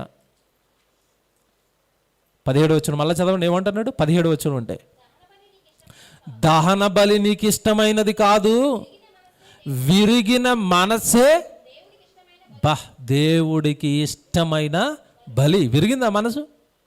విరిగిపోయిందండి. మొన్న కర్ణాటకలో ఏమండి చెప్పొచ్చామండి, మేము ఒక ఊరికి వెళ్ళామండి. భయంకరమైన ఊరండి అది. ఊరంతా విగ్రహాలతో నిండిపోయింది. ఎక్కడ చూసినా ఊరంతా పెద్ద పెద్ద ఆలయాలు. ఆ ఊరికి మేము వెళ్ళాం. ఆ ఊరిలో ఒకే ఒక కుటుంబం అండి క్రీస్తుని నమ్మింది. వాళ్ళు ఏం చేశారు అంటే, ఎలాగైనా మీరు మా ఊర్లో చెప్పాలన్నా, వాళ్ళు చిన్నగా ఒక రేక్ షెడ్ లాంటిది, చిన్నదండి, బాగా చిన్నది, ఒక 10-20 మంది కూర్చున్న రేక్ షెడ్ వేసుకున్నారు. ఆ లోపల పెట్టాలనుకున్నారు ముందు. ఎందుకంటే మన పిల్లలు పెద్ద సెటప్ తెలియరు కదండి, ఒక పక్క ప్రొజెక్టర్లు, ఒక పక్క ల్యాప్టాప్లు, ఈ సెటప్ అంతా పట్టుకెళ్ళేసరికి వాళ్ళకే ఇంత పెద్ద సెటప్ లోపల పెడితే ఏం బాగుంటుందని కాస్త షెడ్ నుంచి బయట వేశారు. సెటప్ రోడ్డు మీద వేసారండి, సిమెంట్ రోడ్డు పైన. రోడ్డు మీద వేసేసరికి ఒక పక్క తెర కట్టేశారు, ప్రొజెక్టర్ వేశారు, పెద్ద పెద్ద సౌండ్ బాక్సులు పెట్టేశారు. ఏదో జరిగిపోతున్నట్టుగా ఊరంతా సౌండ్ వెళ్ళిపోయింది. సౌండ్ వెళ్ళిపోయేసరికి ఎవడొచ్చి చూసినా ఏం కనపడుతుంది, అక్కడ సినిమా వేస్తున్నట్టుగా తెర కనపడుతుంది. తెల్ల తెర కట్టేశారు, పంచి బొమ్మలు కనపడుతున్నాయి. ఇంక వచ్చిన వాళ్ళు అలా కూర్చుండిపోతున్నారండి, ఏదో సినిమా చూపిస్తున్నారు అనుకుని. అసలు సినిమా చూపించాం. ఏ సినిమా? దేవుడిని నమ్మకపోతే నువ్వు పోతావు. నీ రోజు పంట, వాళ్ళందరూ పంటలు కదండి, వాళ్ళంతా వర్షాలు, పంట, ఈ జీవనాధారం ఉండి వాళ్ళది. ఇంకా అక్కడికి దిగిపోయి చెప్పానండి ప్రసంగం. నువ్వు పత్తి వేస్తున్నావా, నువ్వు జొన్న వేస్తున్నావా, ఎక్కడిది నీకు పత్తి, ఎక్కడిది నీకు జొన్న, ఎక్కడివి నీకు వానలు, నువ్వు పంట వేసుకోవడానికి. వాళ్ళ పక్కన ఒక పెద్ద డ్యామ్ ఉంటుందండి, సుమారు ఒక 20 సంవత్సరాల నుంచి ఆ డ్యామ్ నిండలేదు. ఆ డ్యాము నిండిపోయి పొంగి పొరులుతుంది. ఎక్కడ ఆ డ్యామ్ నిండా నీళ్లు? మీరు నింపారా? మీ తాతగారు నింపారా? ఎవరు నింపారా డ్యామ్ నిండా నీళ్లు? ఈ ప్రశ్నలు వేసేసరికి ఊరంతా గింగురు అనిపోయిందంటే వచ్చేసాం. నాకు ఆనందం ఏంటి తెలుసండి, మేము వచ్చేసిన 4 రోజుల తర్వాత ఫోన్ వచ్చిందండి. అక్కడ 2 కుటుంబాలు మారిపోయండి. ఈ కుటుంబంతో పాటు వాళ్ళు ప్రార్థనలు చేస్తున్నారు. ఇప్పుడు ఏం ఆనందం వచ్చిందంటే, వార్త వినగానే నాకు వచ్చిందండి ఆనందం. దేవాస్తోత్రం, మేము పడిన కష్టానికి నీ దగ్గరికి 2 కుటుంబాలు నీ దగ్గరికి వచ్చేసాయి. ఓ తమ్ముడు ఫోన్ చేసి చెప్తున్నాడండి. తమ్ముడు ఫోన్ చేసి, అన్న మన మీటింగ్ ఎఫెక్ట్ తెలుసా అన్న, అక్కడ ఒక 2 కుటుంబాలు ఎప్పుడు ప్రార్థన అంటే వాళ్ళు వచ్చేవారు కదన్న, ఓ 2 కుటుంబాలు వాళ్ళతో కలిసేయంట, వాళ్ళు ప్రార్థనలు చేస్తున్నారంట, మీ గురించి అందరూ మాట్లాడుకుంటున్నారంట, దేవుడి గురించి ఇలా చెప్పలేదు మాకు ఇంతకాలం ఎవరోనని మీ గురించి మాట్లాడు. ఎంత ఆనందం అండి, పొంగిపోయింది. ఆ రోజు మేము పడ్డ కష్టం, ఆ రోజు మాకు వచ్చిన రోగం అన్నీ మర్చిపోయి ఉండి దెబ్బకి చాలు, మేము పడిన కష్టానికి ఒక 2 కుటుంబాలు నీ దగ్గరికి వచ్చాయి. ఇవన్నీ మీరు ఆలోచించండి. విరిగిపోయిందండి వాళ్ళ మనసు. దేవుడి గురించి విన్న తర్వాత వాళ్ళ మనసు ఏమైపోయింది? విరిగింది. అమ్మో మేము ఎంత తప్పు చేస్తున్నామా, దేవుడికి ఎంత దూరంగా జరిగిపోయామా, దేవుడు ఎంత కష్టపడుతుంటే మా కోసం దేవుడికి మేము ఏం చేయట్లేదు వచ్చి అనుకున్నారు వాళ్ళు. ప్రసంగంతో ఏం విరగాలి? మనసు విరగాలి. మనసు విరగాలి. మనసు దేవుడు టార్గెట్ చేసింది అదేనండి. మన హృదయం టార్గెట్ చేస్తాడు. నాతో సహా రాంపత్రిలో చెప్తున్నాడు, బోధించుచున్న నీకు నీవే బోధించుకొనవా అంటాడు. ప్రసంగం ఎప్పుడు కూడా నేను కూడా వింటూ ప్రసంగం చేస్తున్నాను. నాకు కూడా నాలో ఏ లోపం ఉన్నా మీరు మనం అందరం దేవుని వాక్యం ముందు తలదించాల్సిందేనంటే. ఈ బలుడు దేవుడు కోరుకుంటున్నాడు. అసలు బలిది. ఈ బలుల గురించి ఎంత డెప్త్, ఎంత లోతులు ఈ మత ఛాందస్వాదులు ఎప్పుడు చదువుతారు చెప్పండి? దేవుని పిల్లలరా, మరొక సందర్భం ఉందండి బైబిల్లో. ఇంకొక సందర్భం ఉంది, అది కూడా చూపిస్తాను. అంతకంటే ముందు మరొక మంచి మాట యెషయా గ్రంథంలో బలుల గురించి రాయబడిన ఒక మంచి మాట చూడండి. యెషయా గ్రంథం 1వ అధ్యాయం 11వ వచనం అండి. ఈ యెషయా గ్రంథం 1వ అధ్యాయం మీకు తెలుసు కదండి. 2వ వచనంలో అంటాడు, నేను పిల్లల్ని పెంచి గొప్పవారినిగా చేసి తిని వారు నా మీద తిరగబడిపోయారు అన్న చెబుతున్న సందర్భం. పిల్లల గురించి మాట్లాడుతున్నాడు. ఇదంతా మాట్లాడుతూ 11వ వచనానికి వచ్చేసరికి చాలా మంచి సంగతులు చెప్తాడండి. 11వ వచనం చూడండి. యెహోవా సెలవిచ్చిన మాట ఇదే, విస్తారమైన మీ బలులు నాకెలా, దహన బలులకు పొట్టేళ్ళును, బాగుగా మేపిన దూడలను, దూడల క్రొవ్వును నాకు వెక్కసమాయను. కోడెల రక్తమందైనను, గొర్రె పిల్లల రక్తమందైనను, మేకపోతుల రక్తమందైనను. నాకే ఏమంటే మేకలు, గొర్రెలు, కోళ్ళు అవే నాకు ఇష్టం లేదంటే మనిషి రక్తం. అసలు మేక బలైపోతుంటేనే చూడలేకపోతారండి ఆయన. ఏమంటే మేక అయినా, కోడైనా, మనిషి అయినా వీళ్ళందరినీ కలిగిస్తున్నది ఎవరు చెప్పండి? దేవుడు కదండి. ఒక మేక బలైపోవటమే నాకు ఇష్టం లేదన్నప్పుడు ఇక నరబలిని ఎలా కోరతాడరా? మతిలేనులు కాకపోతారండి ఇల్లు. మేక కోడే ఈ బలులే నాకొద్దు, ఈ బలులే నాకొద్దు. ఏమర్థమయ్యాడు దేవుడు? ఈ బలుల మీద అసలు జీవహింస చేయకూడదని ఒక మతం ఉంది, మీకు తెలుసు కదండి. బౌద్ధ మతం. వాళ్ళు ఏమంటారు తెలుసా? చెప్పులు వేసుకోకూడదు అంటారు వాళ్ళు. యారా చెప్పులు ఎందుకు వేసుకోకూడదండి? ఏం చెప్తారు తెలుసా? చెప్పుల కిందంట చీమలు పడి చచ్చిపోతాయంట. అబ్బో, జీవహింస మహాపాపం అంటారు. మరి కాయగూరలు అవన్నీ తినేస్తున్నావు కదా, లేదు పర్లేదు అవి తినేచ్చు. మరి కాయగూరలకు ప్రాణం ఉందని దేవుడు చెప్పాడు, సైలెంట్. మొక్కలకు ప్రాణం ఉందని సుభాష్ చంద్రబోస్ చెప్పాడు కదా, సైలెన్స్. మేకని చంపకూడదండి, కోడిని చంపకూడదండి. మరి వాళ్ళు అసలు ఇది తినరండి. ఏం తినరు? నాన్ వెజ్ తినరు, చెప్పులు వేసుకోరు. జీవహింస మహాపాపం. ఒకటే వాళ్ళ సిద్ధాంతం అంతా. ఏం చేయకూడదంట? జీవహింస చేయకపోతే మనిషి బ్రతుకుతాడండి? బాగా ఆలోచించండి మీరు. జీవహింస మహాపాపం అన్నప్పుడు మనిషి అలా బతుకుతాడండి భూమి. అలా జీవుని కలిగించింది ఎందుకు చెప్పండి? తిను నాయన, తిను, ఏది తింటావో తిను, కొడుక నీకోసమే చేశాను అన్నీ అన్నాడు. తండ్రి ఆడుకోవడానికి బొమ్మలు తెస్తాడండి. తండ్రి ఆడుకోవడానికి కొడుకు బొమ్మలు తెచ్చాడు. కొడుకు ఆడుకున్నప్పుడు బొమ్మ ఇరిగిపోతుంది ఎరగదా? తెచ్చిన తర్వాత రై బొమ్మ ఇరిగిపోద్ది, చూస్తూ ఉండు, దాంతో ఆడుకోకు అన్నాడు అనుకోండి, ఎలా ఉంటుంది కొడుక్కి? అలాగుంది అని చెప్పే సిద్ధాంతం. అసలు జీవించేసింది ఎవరి కొరకు? మన కొరకు, మనుషుల కొరకు. ఆదికాండం 1వ అధ్యాయం 26, 27, 28 చదువుతున్నప్పుడు ఏమంటాడు? మీరు ఈ లోకాన్ని అంతా కూడా మీరు ఏం చేయాలి? ఏలండి, అనుభవించండి, లోబరుచుకోండి. దేవుని పిల్లలరా, కనుక అసలు బలి అనేది వేయండి. దేని కొరకు ఈ బలు వేయమన్నాడు ఇశ్రాయేల్ అంటే, మీరు లేవికాండం అంతా చదవాలండి. ఈ బలుల గురించి కరెక్ట్ గ్రిప్ మీకు కావాలి అంటే లేవికాండం మొత్తం చదవాలి. దేని కొరకు ఏది బలేయమంటున్నాడు, దేని కొరకు బలేయమన్నాడు అన్న బలులకు సంబంధించిన సంగతి అంతా కూడా లేవికాండంలో రాయించి పెట్టాడు. దేవుని పిల్లలరా, ఈ బలులు అస్సలు నాకు వద్దు. ఈ కిందకి వెళ్ళేసరికి ఒక మాట ఉంటుంది. ఈ కిందలా మీరు చదువుకుంటూ వస్తే 12వ వచనం చదవండి. 12వ వచనం, నా సన్నిధిని కనబడవలెనని మీరు వచ్చుచున్నారే, నా ఆవరణలో తొక్కుటకు మిమ్మల్ని రమ్మన్నవాడెవడు?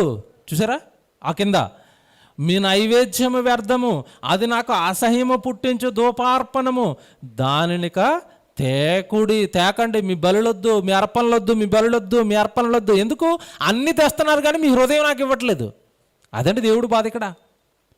మీరు అన్నీ ఇస్తున్నారు, నాకు కావాల్సింది మాత్రం మీరు నాకు ఇవ్వటం లేదు. ఆ హృదయమే నాకు ఇవ్వనప్పుడు మీరు ఇంక తెచ్చేం ఉపయోగం? హృదయపూర్వకంగా దేవుడు బైబిల్ అంతా చెప్పేది ఇదేనండి. కనుక ఈ బలుల విషయంలోనే నాకు వద్దంటున్నాడు. ఇంకా నరబలి ఏం అడుగుతాడు? 60వ అధ్యాయం, ఇదే యెషయా గ్రంథం 66వ అధ్యాయం కూడా చూడండి. 66వ అధ్యాయము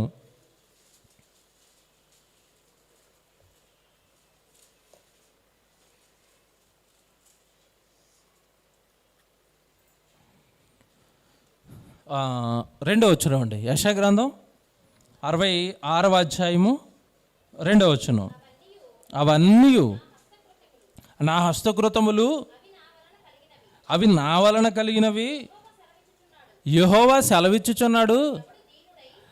ఎవడు దీనుడై నలిగిన హృదయము గలవాడై నా మాట విని వణుకుచుండెను, వానినే నేను దృష్టించుచున్నాను. చూసారా, ఎవరిని దృష్టిస్తాడంట? ఎవడు దీనుడై, మళ్ళా సేమ్ అండి, బైబిల్ అంతా ఒకేలా ఉంటుందండి. ఎవడు దీనుడై నలిగిన హృదయము గలవాడై నా మాట విని వణుకుచుండునో వాడి మీదే నా దృష్టి. దేవుడి దృష్టి మీ మీద పడాలా? ఎవరు? సింపుల్ టెక్నిక్ అండి. దేవుడు మనతో ఉండాలా, దేవుడు మన ప్రార్థన వినాలా, దేవుడు మన మొర ఆలకించాలా. సింపుల్ టెక్నిక్ ఇదే. ఏంటంట? ఎవడు దీనుడై తగ్గించుకొని దేవుడి మాటకు తగ్గించుకొని నలిగిపోయిన హృదయంతో, నేను చాలా తప్పు చేస్తున్నాను, నేను చాలా పాపం చేస్తున్నాను, నేను దేవుడికి చాలా భిన్నంగా నా జీవితాన్ని జీవిస్తున్నానని నలిగిపోయిన హృదయంతో దేవుడి మాటలు వినటం కాదంట. విన్న తర్వాత ఏం చేయాలంట? ఏమంటే ప్రసంగం విన్న తర్వాత ఎప్పుడైనా వణికారా మీరు? చెప్పండి, బాగా ఆలోచించుకోండి. ప్రసంగం విన్న తర్వాత అమ్మో ఈరోజు ప్రసంగం ఏంటోనండి భయం వేస్తుంది అన్నట్టుగా వణుకొచ్చిందా? మీకు సంగతి చెప్పినండి, మనుషులు వణకరు కానీ దేవుని చూసి ఏమి వణుకుతాయి తెలుసా? దయ్యాలు వణుకుతున్నాయని రాశాడు యాకోబు పత్రికలో. దేవుడు ఉన్నాడని మీరు నమ్ముతున్నారు, దయ్యాలు కూడా నమ్ముతున్నాయి. కానీ ఎక్స్ట్రాగా దయ్యాలు ఏం చేస్తున్నాయి తెలుసా? నమ్మి వణుకుతున్నాయి అన్నాడు. మనిషి వణకడంటే, మనిషికి భయం లేదండి దేవుడు అంటే. కానీ దేవుడు కోరుకుంటున్నది, నా మాట విన్నావా? నా మాట ప్రకారం నీలో లోపం, పాపం కనపడుతుందా? నా మాటకు భిన్నమైన నీ జీవితం కనపడుతుందా? విను, వణుకు, తగ్గు.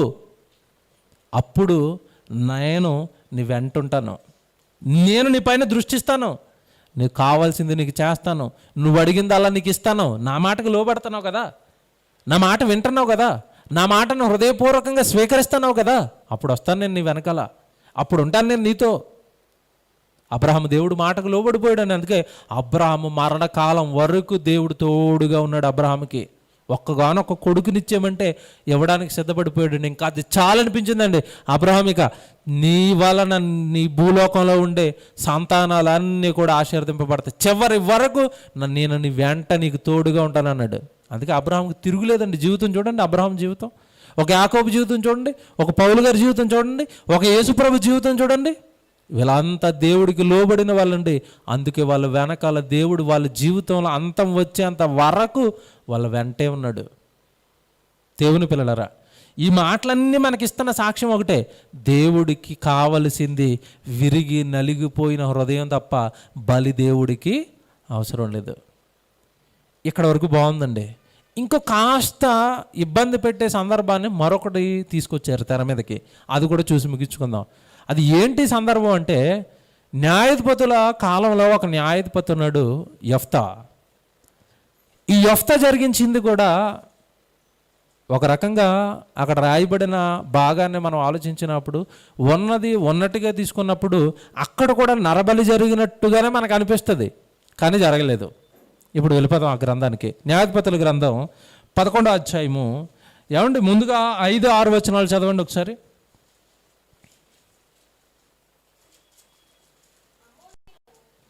న్యాయాధిపతుల గ్రంథం 11వ అధ్యాయము 5-6 వచనాలండి. అమ్మోనీయులు ఇశ్రాయేలులతో యుద్ధము చేసినందున గిలాదు పెద్దలు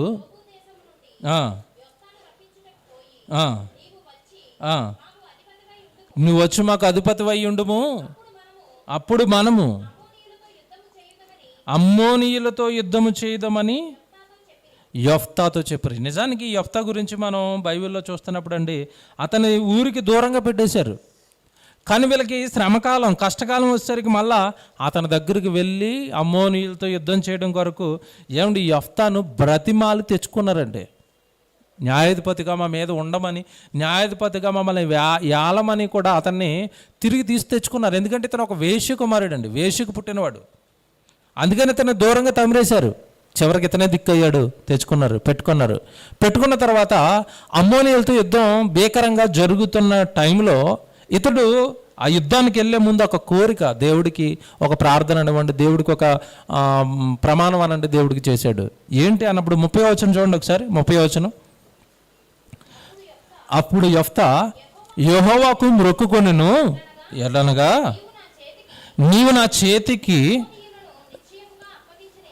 అమ్మోనీయులను నిశ్చయముగా నా చేతికి అప్పగించిన ఎడల నేను అమ్మోనీయుల యొద్ద నుండి క్షేమముగా తిరిగి వచ్చినప్పుడు నన్ను ఎదుర్కొనుటకు నా ఇంటి ద్వారము నుండి బయలుదేరి వచ్చినదేదో అది యెహోవాకు ప్రతిష్ఠితమగును అన్నాడు. అండర్లైన్ చేసుకోవాలి ఇది.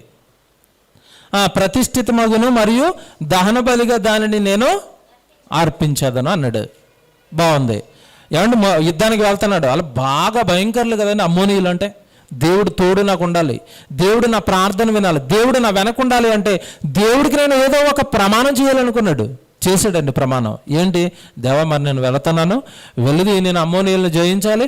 ఒకవేళ నాకు తోడుగా ఉండి నేను అమ్మోళ్ళని జయిస్తే నేను వచ్చిన వెంటనే నేను నాకు నా ఇంటి నుండి ముందు పరిగెట్టుకొని వచ్చేది ఏదో దాన్ని నీకు ఏమేస్తాను, దహన బలిగా ఇచ్చేస్తాను అన్నాడు. ఈ సందర్భం మీకు తెలుసు కదా. వెళ్ళిపోయాడు యుద్ధానికి. వెళ్ళిపోయిన తర్వాత యుద్ధంలో గెలిచేశాడు. గెలిచేసిన ఆనందంలో ఇంటికి తిరిగి పరిగెట్టుకుని వస్తున్నప్పుడు ఎవరు ఎదురొచ్చారు? కుమార్తె ఎదురొచ్చింది. బాగా వినండి. ఇప్పుడు మీరు ఆ యెఫ్తా ప్లేస్లో మీరు ఉంటే ఏం చేస్తారు చెప్పండి? నో నేను ఇచ్చింది చెల్లు, మళ్ళీ ఏమంటారు దాన్ని, భలే అంటారండి, కచ్చి. దేవా నీకు ఇచ్చిన మాట కచ్చి, కూతురు వచ్చేసింది కనుక నీకు ఇచ్చిన మాట కచ్చి వెనక్కి తీసుకుంటున్నాను. ఏదో మేకో కుక్కో నక్కో వస్తే వేసేస్తాను తప్ప ఒక్కగానొక్క మళ్ళీ ఇక్కడ ట్విస్ట్ ఏంటంటే అబ్రహాం గారికి ఇస్సాకు ఒక్క కొడుకు ఎలాగో ఈ యెఫ్తాకి కూతురు కూడా ఎంతమంది అనుకుంటున్నారు? ఒకతే. ఏమంటే ఏడ్చేసాడండి, కూలిపోయి కింద పడిపోయి ఏడ్చేసాడు. ఎవరో వస్తారు ఏదో బలిద్దాం అనుకున్నాను, చివరికి ఎవరు వచ్చారు? కుమార్తె. చూడండి అసలు ఆయన బాధపడిపోతాడండి, కుమిలి ఏడుస్తాడు యెఫ్తా. ఆ కిందకి వెళ్ళేసరికి 34 అండి. యెఫ్తా మిస్పాలోనున్న తన ఇంటికి వచ్చినప్పుడు అతని కుమార్తె తంబురలతోనూ నాట్యముతోనూ బయలుదేరి అతను ఎదుర్కొనెను. ఆమె గాక అతనికి మగ సంతానమే గాని ఆడ సంతానమే గాని లేదు. చూసారా, మగపిల్లలు లేరు, ఆడపిల్లలు లేరు, ఒక్కగానొక్క కుమార్తె అండి. ఏమండి ఎంత భయంకరమైన సిచ్యువేషన్లో, ఎంత వేదనకరమైన సిచ్యువేషన్లో ఎదుర్కొన్నాడు చూడండి. ఇప్పుడు ఇక్కడ మనసు ఎలా ఉంటుందంటే దేవుడికి ఇచ్చిన మాట ఒక పక్క, మరో పక్క ఎవరు కనపడతారు? కుమార్తె. చివరికి ఏం చేశాడు? భక్తులండి. అందుకేనండి ఒకవేళ యెఫ్తా అక్కడ తగ్గాడు అనుకోండి, యెఫ్తా ఇవ్వలేదు అనుకోండి దేవుడికి ఇస్తానన్నది, అసలు యెఫ్తా చరిత్ర బైబిల్లో చదివేవాళ్ళం ఇప్పుడు మనం చదవం, తీసి పక్కన ఎడతాడు. బైబిల్లోకి ఎక్కాడంటేనే గొప్ప జీవితం అది. యెఫ్తా ఎక్కాడు అంటే ఒక్కగానొక్క కూతుర్ని ఇచ్చేశాడు దేవుడికి అంటే మీరు ఆలోచించండి. ఇప్పుడు ఏమంటే ఈ సందర్భాన్ని ఎత్తారండి. ఈ సందర్భాన్ని ఎత్తి ఏమన్నారు వీళ్ళు? అదిగో దేవుడు బైబిల్లో ఏమడిగాడు? నరబలి. ఏమంటే ఇక్కడ విషయం ఆలోచించండి. బలి పక్కన పెడదాం. అసలు ఈ కుమార్తెను బలిమ్మని దేవుడు అడిగాడా? యెఫ్తానే ఇస్తానని చెప్పాడా? చెప్పండి. అసలు దేవుడు అడిగాడా ఈ సందర్భంలో? నీ కుమార్తె నాకు బలి అని అడిగాడా? అడగలేదు. యెఫ్తా ఇస్తానన్నాడు. ఎక్కడ వరకు బాగానే ఉంది. మరి అబ్రహాము దగ్గర ఆపినట్టుగా ఇక్కడ బలి ఆపేయచ్చు కదా, ఎందుకు వేసారు మరి కదా? ఇక్కడ కాస్త ట్విస్ట్ ఉందండి. ట్విస్ట్ ఏంటంటే, మీరు అలా కిందకి చదవండి. చదివిన తర్వాత మీకేం అర్థమైందో చూడండి. అసలు అక్కడ ఏం జరిగిందో నేను చెప్తాను. అలా కిందకి 35 కూడా చదవండి. కాబట్టి అతడు ఆమెను చూచి తన బట్టలు చింపుకొని, అయ్యో నా కుమారి, నీవు నన్ను బహుగా కొంగజేసితివి, నీవు నన్ను తల్లడింపచేసిన వారిలో ఒకతవై ఉన్నావు. నేను యెహోవాకు మాట ఇచ్చి ఉన్నాను గనుక వెనుక తీయలేననగా. అబ్బబ్బబ్బా, చూడండి మాట. నేను వన్స్ దేవుడికి మాట ఇచ్చానంటే దాన్ని వెనక్కి మళ్ళా తీసుకోలేను. ఎవరు మీ లైఫ్లో ఒకసారి వెనక్కి వెళ్ళండి. ఎన్ని మాటలు ఇచ్చి ఫెయిల్ అయిపోయి ఉంటారండి. ఇప్పుడు జ్ఞాపకం వస్తాయి ఇవన్నీ మీకు. నేను పలానా చోట మీటింగ్ వెళ్దామన్నాను, నాకు బోల్డ్ చాలా చెప్పిన వాళ్ళు ఉన్నారండి. ఆ చెప్పిన అతను కళ్ళ ముందే తిరుగుతూ ఉంటాడు, ఇప్పటికీ మీటింగ్ వెళ్ళలేదు. ఏమి ఇచ్చారు చెప్పండి దేవుడికి? నాకు కాదు ఆ రోజు ఇస్తే మాట, ఎవరికి ఇచ్చారు? దేవుడికి. ఒక్కసారి వెనక్కి వెళ్ళండి. ఇలాగే దేవుడికి నువ్వు డబ్బులు ఇవ్వాలి, ఏదైనా కార్యక్రమం జరుగుతుంది, దేవుడికి నువ్వు డబ్బులు ఇవ్వాలని ఇక్కడ చెప్పేవాళ్ళు కొంతమంది ఉంటారు, మనసులో అనుకునే వాళ్ళు కొంతమంది ఉంటారు. ఏమన్నా ఇక్కడ చెబితే మాకు అర్థమవుతుంది, మనసులో అనుకుంటే ఇప్పుడు అది కూడా దేవుడికి ఏమి ఇచ్చినాడు చెప్పండి? మాట ఇచ్చినాడు. ఒక్కసారి వెనక్కి వెళ్ళండి. ఎన్ని కనపడతాయండి. ఈయన అలాగేమన్నా బాబో 10 మాటలు ఇచ్చాను, ఒకటన్నా చేయలేకపోతున్నాను, కనీసం ఇదన్నా చేద్దాం అంటున్నాడా? ఒకే మాట ఇచ్చాను, ఈ ఒక్క మాటను నేను వెనక్కి, అమ్మ కుమార్తె అయిపోయింది నీ పని. ఆ కింద చూడండి. ఇప్పుడండి అసలు విషయం ఉంటుంది. అమ్మ కుమార్తె, నేను యెహోవాకు మాట ఇచ్చేసాను, నేను వెనక్కి తీయలేను. 36, ఆమె నా తండ్రి యెహోవాకు మాట ఇచ్చి ఉంటివా, నీ నోటి నుండి బయలుదేరే మాట చొప్పున. పిల్లలకి చెంప చెల్లుమని పోవాలండి ఇక్కడ. పిల్లలు జాగ్రత్తగా వినండి. తండ్రి దేవుడికి మాటిస్తే నువ్వెవడో నన్ను అడగకుండా మాట ఇవ్వడానికి అంటుందా? ఈరోజు పిల్లల్ని చూస్తున్నామండి, ఎంత కోపం వస్తే తెలుసండి. తల్లి తండ్రి చెప్పిన మాట అస్సలు చెవికెక్కదండి. పైపెచ్చి వాళ్ళు ఏం చేస్తారో తెలుసా? ఎదిరించటం, ధీటుగా మాట్లాడటం వాళ్ళకి. ఇక్కడ విషయం ఆలోచిస్తే ఈరోజు తల్లిదండ్రులు వీళ్ళు బాగుండాలని వీళ్ళ క్షేమం కొరకు చెప్తున్నారు, అయినా ఈ మాటలు పట్టించుకోరు వీళ్ళు. ఆ రోజు యెఫ్తా కుమార్తెతో యెఫ్తా ఆ కుమార్తె క్షేమం కొరకు మాట్లాడట్లేదు. ఆయన నేను నిన్ను బలేసేస్తాను అంటున్నాడు. ఈరోజు పిల్లలైతే ఏం చేస్తారు చెప్పండి? అసలు ఇంట్లో ఉండనిస్తారో లేదో మనల్ని. నన్ను బలేస్తావా, ఆ పద బయటకు ముందు అంటారే వీళ్ళు. ఎక్కడ ఆ ప్రపంచం అండి, ఎక్కడ ఈరోజు ఉన్న ప్రపంచం? మీరు ఆలోచించండి. అయ్యా తండ్రి, నా తండ్రి కదా నువ్వు, నా తల్లివి కదా నువ్వు. ఏమండి ఈరోజు ఈ కనెక్షన్ ఉందండి పిల్లలకి తల్లిదండ్రులకి మధ్యలో. పొగరండి పిల్లల్ని చూస్తుంటే వస్తుందండి కోపం, నరనరాన్న పొగరండి. తల్లిదండ్రులను ఎదిరించటం, ఏమంటే పెద్దవాళ్ళని ఎదిరించటం, తనకంటే గొప్పగా ఉన్న వాళ్ళని ఎదిరించటం, లోబడకపోవటం, పిల్లల్లో నరాన్ని నిండిపోయినండి లక్షణాలన్నీ. తల్లిదండ్రులకు ఎదురు చెప్పేవాడిని బైబిల్ ప్రకారం ఏం చేయమని చెప్పిందో తెలుసండి? బైబిల్లో పాత చట్టం అయితే పెద్దలు ఉన్నారండి. మోషే పెద్దలను నియమించాడు న్యాయం తీర్చడానికి. ఏమైనా చిన్న చిన్న సమస్యలు వచ్చినప్పుడు ఇశ్రాయేలులో కొంతమంది వచ్చారు, మా కొడుకు మొండివాడై మా మీద తిరగబడుతున్నాడు, మా మాట వింటలేదు, మరి ఏం చేయాలి మేము అన్నప్పుడు ఏం చెప్పారో తెలుసండి వాళ్ళు? ఆ రోజు పాత చట్టం ఏంటో తెలుసా? వాడిని ఊరు మధ్యలోకి తీసుకొచ్చి రాళ్ళతో కొట్టి చంపండి అన్నాడు. తల్లిదండ్రుల మాట వినకపోతే పాత చట్టం అయితే ఏం చేయాలో తెలుసా? ఈరోజు కొట్టి చంపేయాలి రాళ్లతో. అంత కఠినంగా దేవుడు తల్లిదండ్రులు ఎదిరిస్తే శిక్షించమని చెప్పాడు పిల్లలకి. ఏమండి కుమార్తెను చూసినప్పుడు ఏం ఆనందం అండి నిజంగా. అయ్యా తండ్రి మాటిచ్చావా నా కోసం, తండ్రికి మాటిచ్చావా? ఈరోజు పిల్లలకి చూడండి, తల్లిదండ్రులు ఎన్ని మాటలు చెప్తారండి. వాక్యం చదవమ్మా పట్టించుకోరు, బైబిల్ చదవమ్మా పట్టించుకోరు, వాక్యం చదవరా, బైబిల్ చదవరా, పాటలు నేర్చుకోరా, సంఘానికి వెళ్ళరా, దేవుడి పనిలో ఉండరా, ఎన్ని మాటలు చెప్తారండి పిల్లలకి తల్లిదండ్రులు. పట్టించుకోరండి వీళ్ళు. బాగా ఆలోచించండి. ఈ కుమార్తె మనసు మీరు తెచ్చుకోండి. తండ్రి మాటిచ్చావా, మాటిస్తే నీ మాట ప్రకారం నేను బలైపోతాను, నీ మాట ప్రకారం నేను బలైపోతాను. మీకు చదవమంటే బద్ధకం, పరీక్షలు రాయమంటే బద్ధకం మీకు తల్లిదండ్రులు చెప్తుంటే. దేవుడు పరీక్షలు రాయండి, దేవుడు వాక్యం నేర్చుకోండి. చాలామంది పిల్లలు వచ్చి పట్టించుకోరండి వీళ్ళు. ఆ కుమార్తె మనసు తెచ్చుకోండి ఒకసారి. ఏమంటున్నాడు చూడండి, కిందకి వెళ్ళేసరికి ఆ కుమార్తె మాట చూడండి ఏమనుందో.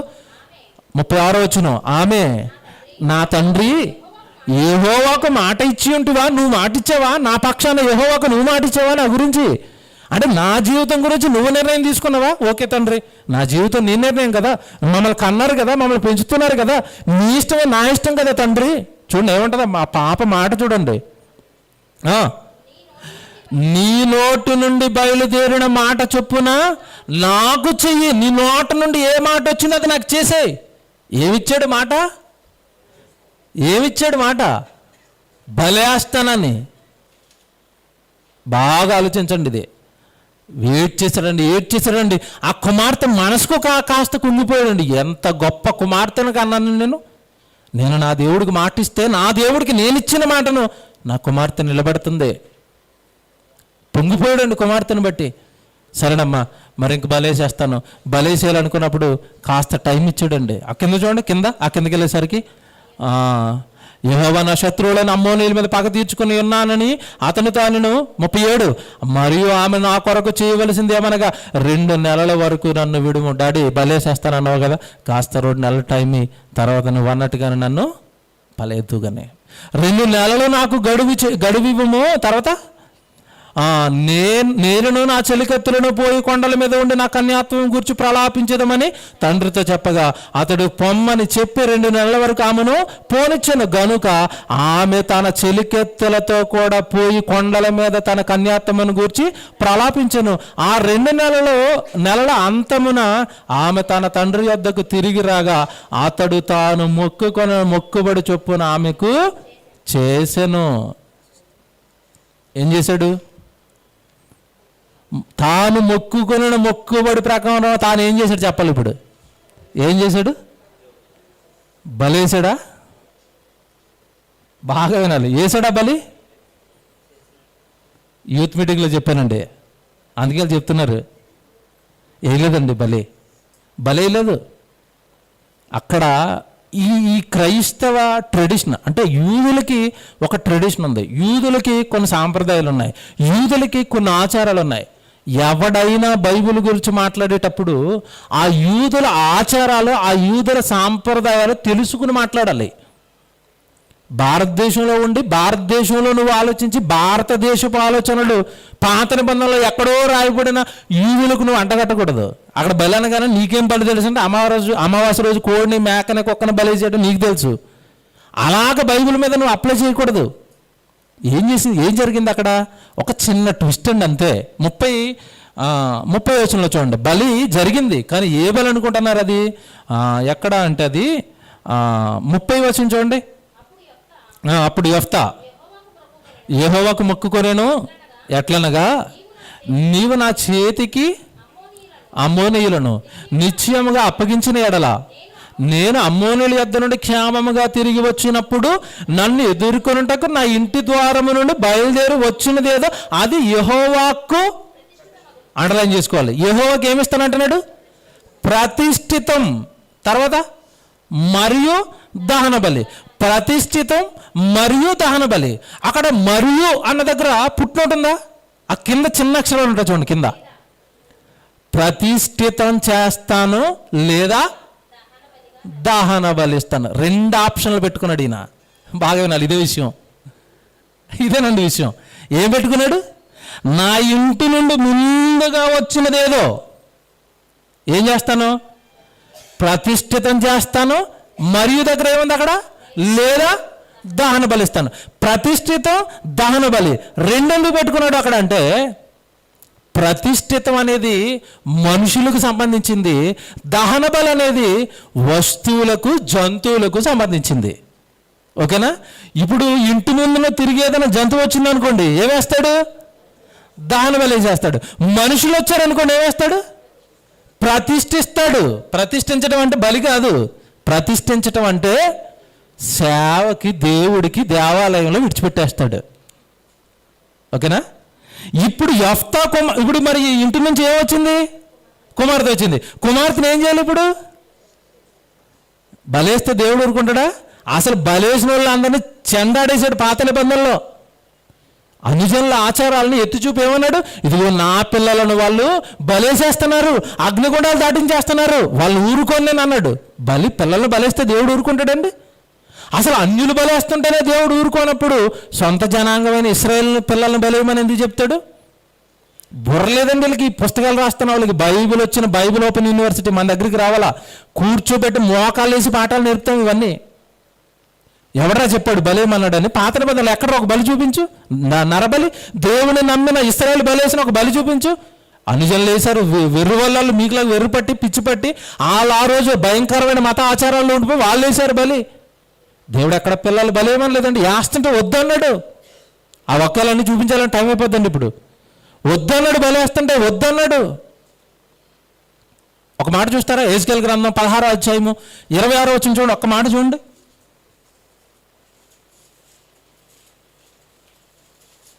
యెహెజ్కేలు గ్రంథం 16వ అధ్యాయము 20వ వచనం అండి. మరియు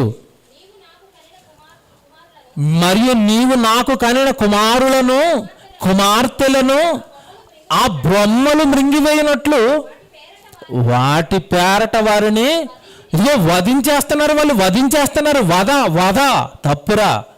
పిల్లల్ని వధించకూడదు. వాళ్ళు నా పిల్లలు, నీ గర్భంలో నువ్వు నా కొరకు పెంచుతానని పెట్టా, నువ్వేంటి వాళ్ళని చంపేస్తాను? నరబలికి దేవుడు వ్యతిరేకమండి, జంతు బలికే దేవుడు వ్యతిరేకమండి. కావాలంటే తినునాయన, అన్యాయంగా మాత్రం ఏ జీవును నువ్వు చంపొద్దన్నాడు. ఏమంటే బైబిల్లో చెప్పని నీతి అంటూ ఏమి ఉండదండి. పదే చెప్తాను నేను. సామెతల గ్రంథం మీరు చదవండి, ఏమన్నాడు తెలుసా? నీతిమంతుడు జీవులను ప్రేమిస్తాడు, నీతిమంతుడు సాటి జంతువులను ప్రేమ కలిగి ఉంటాడు.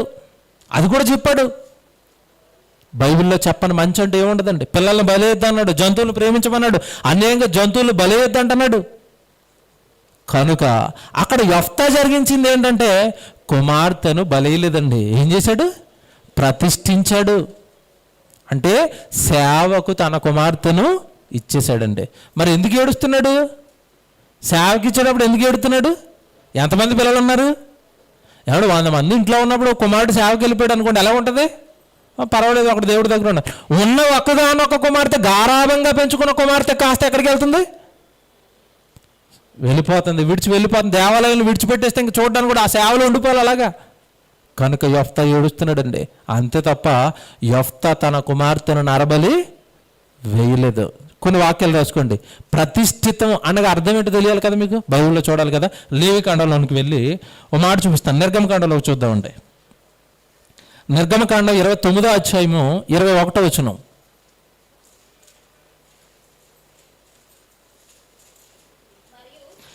నిర్గమకాండం 29వ అధ్యాయము 21వ వచనం. మరియు నీవు బలిపీఠము మీదనున్న రక్తములోను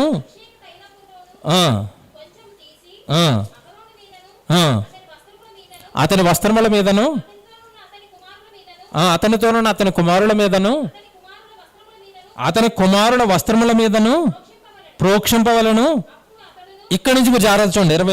అప్పుడు అతడును అతని వస్త్రములను అతనితోనున్న అతని కుమారులను అతని కుమారుల వస్త్రములను ప్రతిష్ఠితములగును. ప్రతిష్ఠ అంటే దేనికి ఇమ్మంటున్నాడు ఇవన్నీ? ఇప్పుడు సేవకు, దేవుడు పనికి అర్పించటం, ప్రతిష్ఠించటం అంటే. యెఫ్తా తన కుమార్తె విషయంలో తీసుకున్న నిర్ణయం ఇదేనండి. నా ఎదుటిగా ఎవరైనా మనుషులు వస్తే, దేవా నన్ను గెలిపించినందుకు వాళ్ళని నీ కొరకు నీ సేవకి ఇచ్చేస్తాను. ఒకవేళ ఏదైనా జంతువు వచ్చింది అనుకో, దాన్ని నీకు బలి ఇచ్చేస్తాను. అంతే తప్ప యెఫ్తా తన కుమార్తెను బలి ఇవ్వలేదు. ఏమండి ఈ ప్రసంగం వెనక అంతకాలం మీరు పాతలో మీరు ఒక్కసారి ఆలోచించండి. ఇంతకాలం మీరు ఏమనుకుని ఉంటారు? యెఫ్తా తన కుమార్తెను ఏమేశాడు?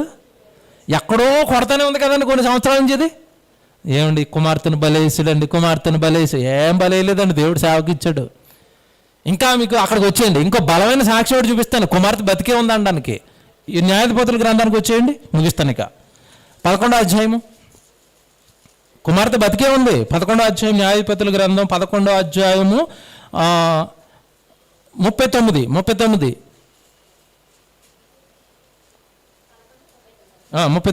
న్యాయాధిపతుల గ్రంథం 11వ అధ్యాయం 39. ఆ 2 నెలల తరువాత ఆమె తన తండ్రి వద్దకు తిరిగి రాగా అతడు తాను మొక్కుకొనిన మొక్కుబడి చొప్పున ఆమెకు చేశాడు. ఇక్కడ చూడండి, ఆమె పురుషులను ఎరగలేదు. తర్వాత ప్రతి సంవత్సరము ఇశ్రాయేలు కుమార్తెలు 4 దినములు గిలాదు దేశస్థుడైన యెఫ్తా కుమార్తెకు ప్రసిద్ధి చేయుట కద్దు. చూసారు, ప్రతిష్ఠ చేస్తున్నారు వీళ్ళు. మళ్ళీ ఏమండి, ఎప్పుడెప్పుడు చేస్తున్నారంట? ప్రతి సంవత్సరం ఆ కుమార్తె దగ్గరికి వెళ్ళటం, ఆ కుమార్తెతో ఒక చిన్న ఏమంటారు దాన్ని, జాతర పండుగ లాంటిది ఆ కుమార్తెతో వీళ్ళు చేస్తున్నారు. పురుషుడిని ఎరగలేదమ్మే, అంటే బతికే ఉంది. ఎక్కడుంది? ఆలయంలో ఉండిపోయింది, దేవుడి సేవలో ఉండిపోయింది. కనుక ఆలోచించండి దేవుని పిల్లలరా, బైబిలులో దేవుడు ఎక్కడ నరబలి కోరుకున్న దాఖలాలే లేవు.